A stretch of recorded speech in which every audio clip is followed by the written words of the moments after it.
के प्यारे राम, दशरथ राज दुलारे राम। बोलो सियावर रामचंद्र भगवान के जय हो। महाराज कल कथा विश्राम जहां हुई, राजा परीक्षित और सुखदेव भगवान का मिलाप हो गया।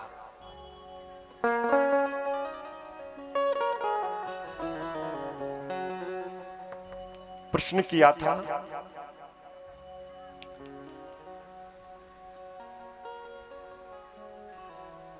प्रभु जिसकी मृत्यु 7 दिनों में हो उसको क्या करना चाहिए? संसार का भी यही प्रश्न है। हर व्यक्ति की जन्म 7 दिनों में होता है और मृत्यु भी 7 दिनों में ही होती है।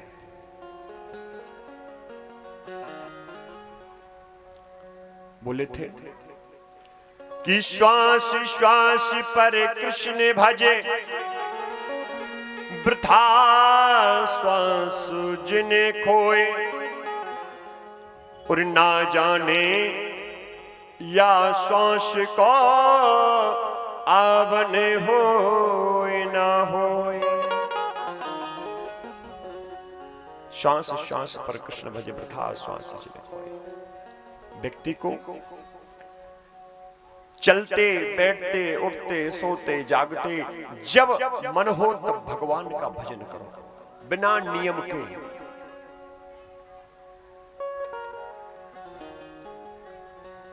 सुखदेव महाराज कहने लगे कि चिंता न करो राजन, 7 दिन बाकी है अभी, वो घड़ी भर में ही परलोक के प्राप्त होता है। कि खड़वांग से राजा का मोक्ष 2 घड़ी में हुआ, तेरा तो शरीर अभी 7 दिन का बाकी है। मोक्ष के लिए चंद मिनट चाहिए होते, चंद मिनट। भगवान कब कृपा आपके ऊपर कर दे ये कोई जानने वाला नहीं है। कि मेरा यह कथन है, ऋषि सब साक्षी हैं, भागवत पुराण से कष्ट सब मिट जाते हैं। कि देखता हूं आज से सप्तम दिवस तुम्हारे लिए, और मोक्ष द्वार तुम्हारे लिए कैसे नहीं खुलता है। राजन, ये जो श्रीमद् भागवत रूपी गंगा है ना, इसमें गोता लगाने से, अपने जीवन में उतारने से मोक्ष का द्वार तुम्हारे लिए अपने आप खुल जाएगा। खड़वांग राजा थे महाराज, देवताओं दैत्यों में युद्ध हुआ, बड़ा घनघोर युद्ध हुआ, और जो ही युद्ध हुआ तो खड़वांग राजा ने देवताओं के पक्ष में युद्ध किया, देवताओं की विजय हुई। राजा खड़वांग ने कहा देवताओं से, देवताओं ने कहा मांगो राजन, क्या मांगना है? बोले यदि देना है तो मुझे एक बात बता दो। बोले क्या? हम चाहते हैं कि मेरी मृत्यु कब होना है। बोले महाराज ये तो नियम के विरुद्ध है। हाँ, ये नियम के विरुद्ध है, ये किसी को नहीं बताते, लेकिन तुमने मेरी मदद की है इसलिए बता देते हैं कि अगले महाराज 3 घड़ी बाद तुम्हारी मृत्यु है। महाराज घबरा गया, क्या करना चाहिए? बोले जाओ और केवल भगवान का भजन करो। महाराज गए, गंगा किनारे जाकर भगवान के भजन में लीन हो गए, और एक दिन में 60 घटी होती है, 7 घटी, और एक घटी माने होता है 24 मिनट और 60 पल। तो 24 थी कितना हुआ? 3 घटी के अंदर जाना था। 24 थी 72 मिनट, मतलब लगभग 1.25 घंटे। सवा घंटे में राजा खड़वांग को भगवान का विमान आया, तो भगवान का विमान भगवान के धाम को ले जाता है।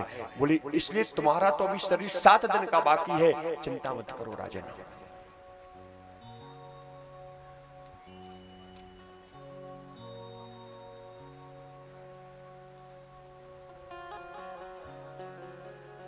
बोले राजन कि विद्युत चानृपच्चम चाते वितुल कदाचत स्वदेशे पूज्यते राजा विद्वान सर्वतो पूज्यते। शास्त्र कहते हैं राजा और विद्वान की तुलना नहीं की जा सकती है। क्यों? बोले राजा अपने देश में पूजा जाता है, लेकिन विद्वान सर्वत्र पूजा जाता है। भाई राजा अपने क्षेत्र का होगा, अपने यहाँ विधायक जी की बड़ी वैल्यू होती है, मंत्री जी की बड़ी वैल्यू होती है, वहीं दिल्ली और लखनऊ चले जाओ सब ऐसे घूमते हैं। अपने यहाँ हीरो फिल्म इंडस्ट्री की बड़ी वैल्यू होती है, मुंबई में चले जाओ सब ऐसे ही घूमते हैं। महाराज आज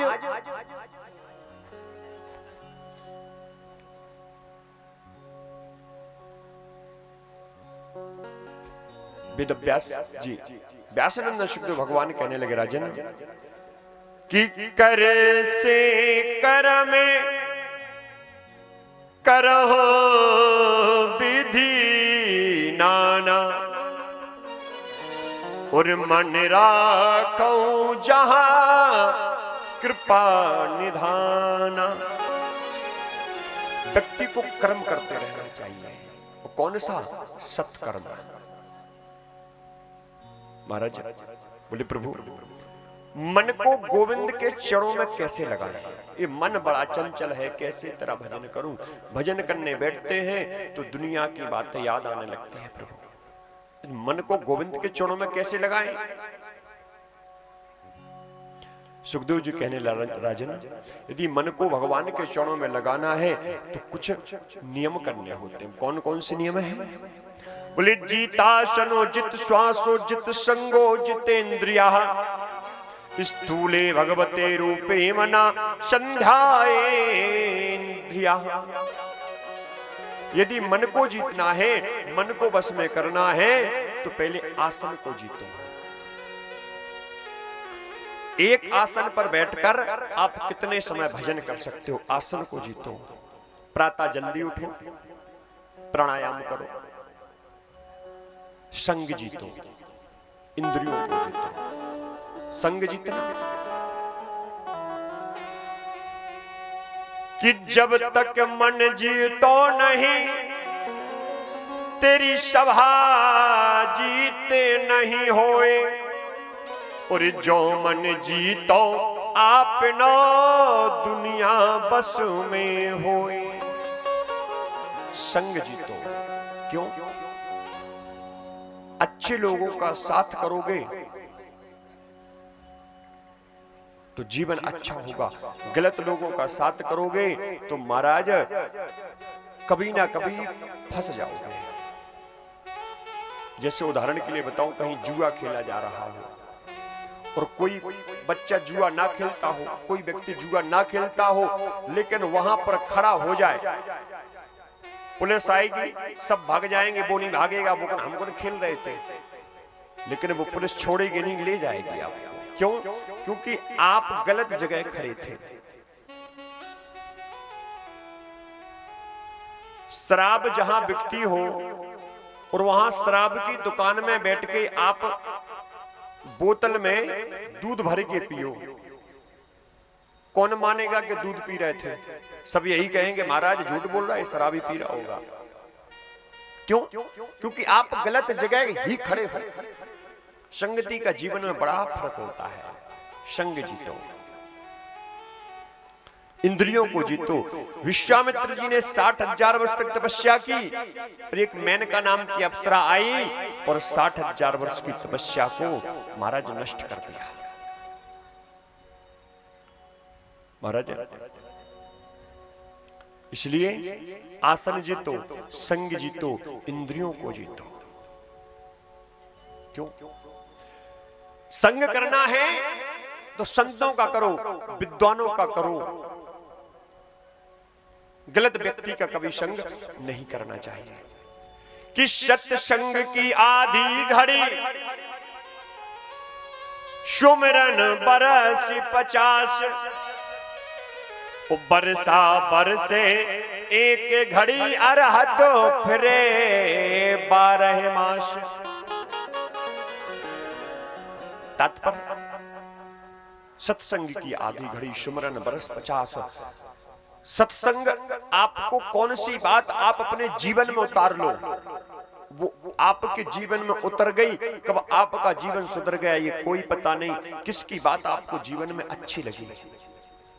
जैसे बरसा बरसा एक घड़ी, अरहत माने क्या होता है? फुन फुन। फुन फुन केवल नुकसानदायक होती है, जिते घर गिरत भी फुन फुन ही में गिरत है ना। तो जब तेज बारिश हो जाए महाराज, 1 घंटे में पूरे नाली और पूरे सब भर जाता है, और फुन फुन हफ्ते भर बरसती रहे, लेकिन कोई फर्क पड़ने वाला नहीं होता है। इसलिए जीवन में कितना ही आप पूजा पाठ करते रहें, लेकिन कौन सा पल भगवान आपके ऊपर रीझ जाएं, कोई पता नहीं चलता है प्यारे। इसलिए हमेशा निरंतर भगवान का भजन करते रहें। प्रभु सुखदेव महाराज कहने लगे, बोले राजन एक बात बताओ। बोले क्या? बोले आप मुझसे प्रश्न पूछ रहे हैं, मैं आपको उत्तर दे रहा हूं, लेकिन मेरा मन कुछ आपसे पूछने का है। बोले प्रभु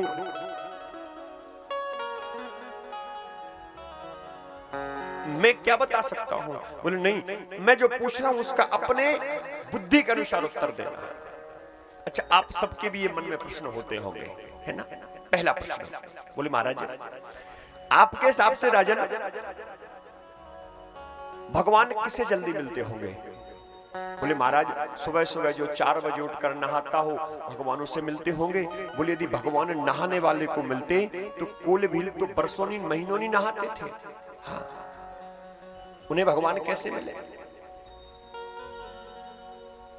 मैंने एक भागवत की थी भीलों के यहाँ, जो भील जाती होती ना, जिन्हें कहते हैं रावत कहते हैं, उनके यहाँ भागवत की थी मैंने। उन लोगों का फोन आया, बोले गुरुजी आपको भागवत करनी है, कितनी दक्षिणा लोगे? हमने कहा आप लोग कितना देंगे? क्यों? क्योंकि ऐसे लोग जिसने जीवन में कभी कथा करवाई नहीं, जो कथा जानते ही नहीं है, भाई जंगल में रहते हैं, उन्हें क्या पता कथा कहाँ है, दिन भर काम करते हैं, मेहनत मजदूरी करते हैं, उन्हें कथा से कोई मतलब ही नहीं है। हमने आप लोग कितने देंगे? बोले महाराज यदि कोई बात नहीं है तो हम आपकी क्षमता के अनुसार तो नहीं दे सकते, लेकिन हाँ जो कुछ होगा बधाई करेंगे। मैंने कथा की, वो यजमान महीने महीने नहीं नहाता था महाराज। हाँ, लेकिन जब कथा हुई, सर्दियों में कथा हुई, महाराज 5 बजे नहा के स्नान करके तैयार हो जाता था, पूजन पाठ करता था। 7 दिन जो निराहार व्रत किया, एक समय शाम के शाम फलाहार करता है। बोले गुरुजी पहले तो हम सुबह से उठ के नहा लेते थे, नहाते भी नहीं थे, भोजन कर लेते थे, लेकिन गुरुजी जब से कथा हुई तब से मन ही नहीं होता। सबसे पहले उठते ये लगता है पहले स्नान कर लें। महाराज बोले भील तो महीनों नहीं नहाते थे, फिर भगवान उन्हें कैसे मिले?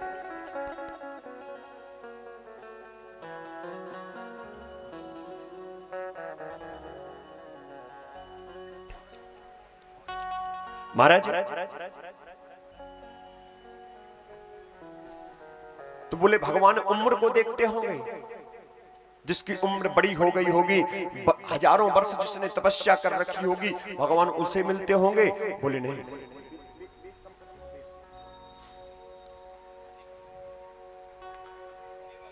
महाराज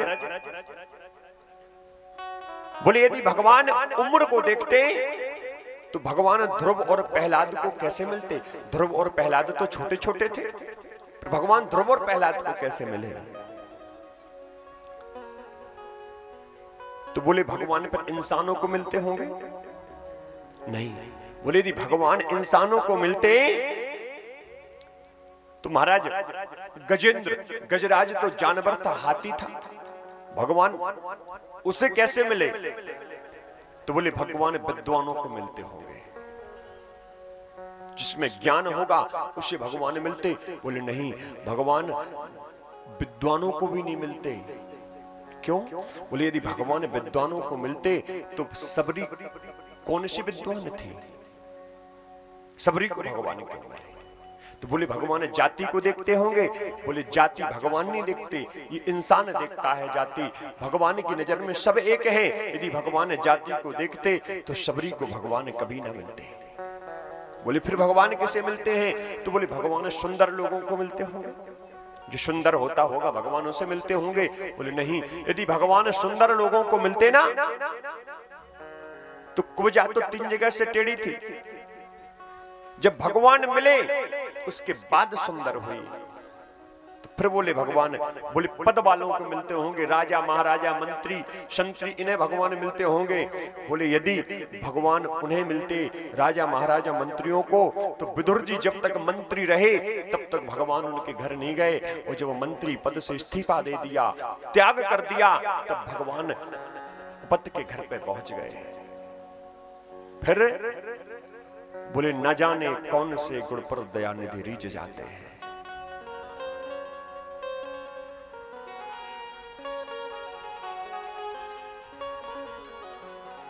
महाराज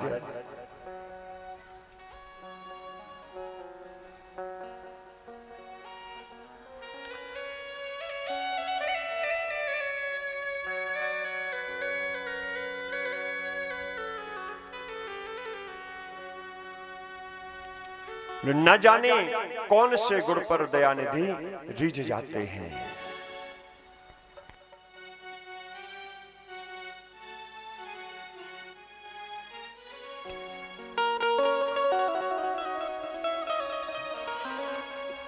कि न जाने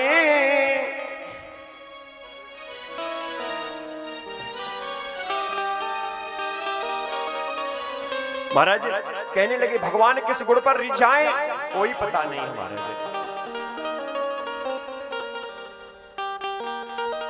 कि न जाने कौन से गुण पर दयानिधि रीझ जाते हैं। न जाने कौन से गुण पर दयानिधि रीझ जाते हैं। न जाने कौन से गुण पर रीझ जाते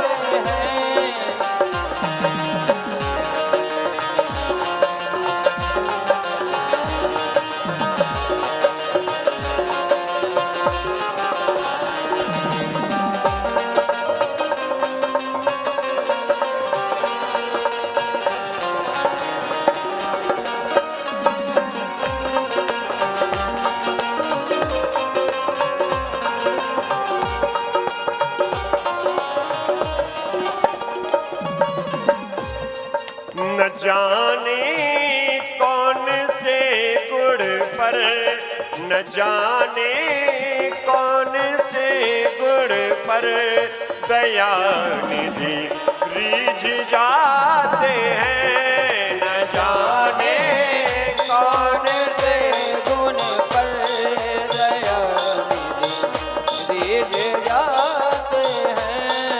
यही हरि भक्त कहते हैं, यही हरि भक्त कहते हैं, यही सदग्रंथ गाते हैं। न जाने कौन से गुण पर दयानिधि रीझ जाते हैं। न जाने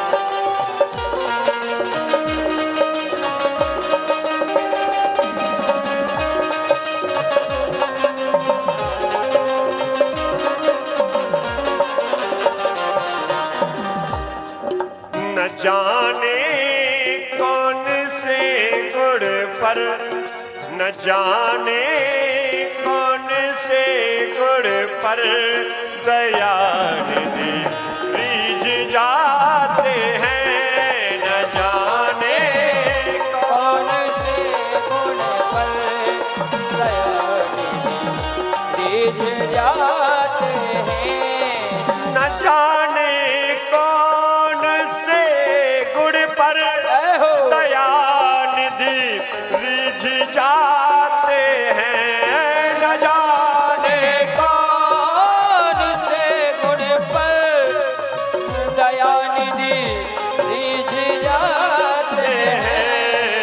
यही हरि भक्त कहते हैं, यही हरि भक्त कहते हैं, यही सदग्रंथ गाते हैं। न जाने कौन से गुण पर दयालु कीज जाते हैं।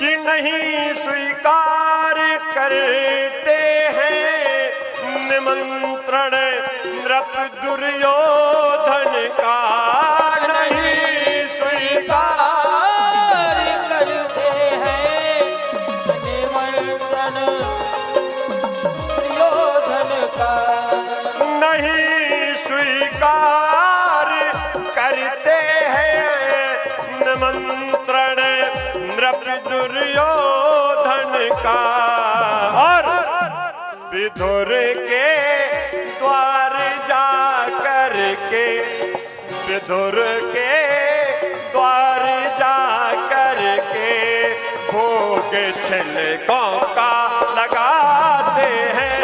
न जाने कौन से गुण पर